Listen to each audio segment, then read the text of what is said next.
அனைவருக்கும் வணக்கம்.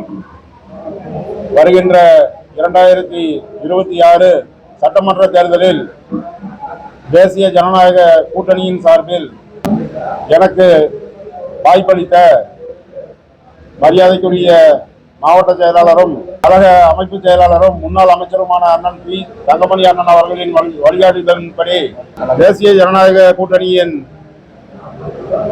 தலைவர் மரியாதைக்குரிய புரட்சி தமிழர் அண்ணன் எடப்பாடியார் அவர்களின் ஆணையின்படி இந்த 2026 சட்டமன்ற தேர்தலில் திருச்செங்கோடு தொகுதியில் போட்டியிடும் வாய்ப்பை எனக்கு நல்கிய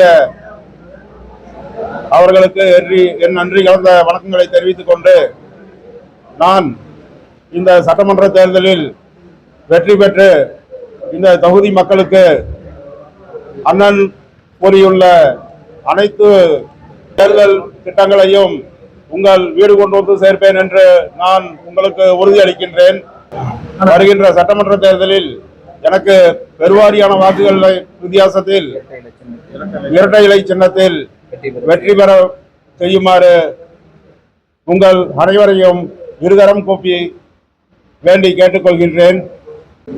அண்ணன் எடப்பாடியார் அண்ணன் அறிவித்துள்ள தேர்தல் வாக்குறுதிகளான அனைத்து குடும்ப அட்டைதாரர்களுக்கும் 10,000 ரூபாய் மற்றும் மாதம் 2,000 மகளிர் ஊக்கத்தொகை, வீட்டிற்கு ஒரு ஃப்ரிட்ஜ் என்கின்ற வாக்குறுதி மற்றும் வருடத்திற்கு 3 இலவச சமையல் கேஸ் இணைப்பு சிலிண்டர்களை இலவசமாக வழங்கிட உள்ளார்கள். முதியோர் ஓய்வூதியமாக 60 வயதிற்கு மேற்பட்டவர்களுக்கு மாதம் 2,000 வழங்கப்படும் என்றும்,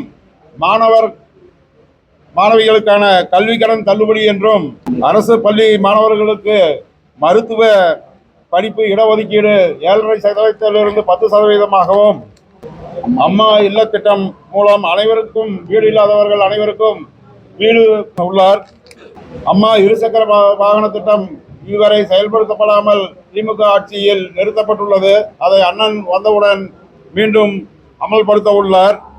ஆண்களுக்கும் மகளிருக்கும் கட்டணமில்லா பேருந்து, 100 நாள் வேலை வாய்ப்பு 150 நாளாக உயர்த்தப்படும். தாலிக்கு தங்கமாக முன்பு அதிமுக ஆட்சியில் இருந்ததை இதற்கு முன்பு இருந்த திமுக ஆட்சி காலத்தில் நிறுத்தப்பட்டு விட்ட காரணத்தினால் தற்போது மீண்டும் அண்ணன் ஆட்சி துவந்தவுடன் மீண்டும் அதை செயல்படுத்துவார் என்று கூறி, அனைவரும் இரட்டை இலை சின்னத்தை ஆதரித்து பெருவாரியான வாக்குகள் வித்தியாசத்தில் வெற்றி பெற செய்து மதிப்பிற்கும் மரியாதைக்கும் உரிய அண்ணன் எடப்பாடியார் அண்ணன் அவர்களை மீண்டும் முதலமைச்சர் பதவியில் அமர்த்த உங்கள் அனைவரையும் இருகரம் கூப்பி வேண்டுகின்றேன். நன்றி, வணக்கம்.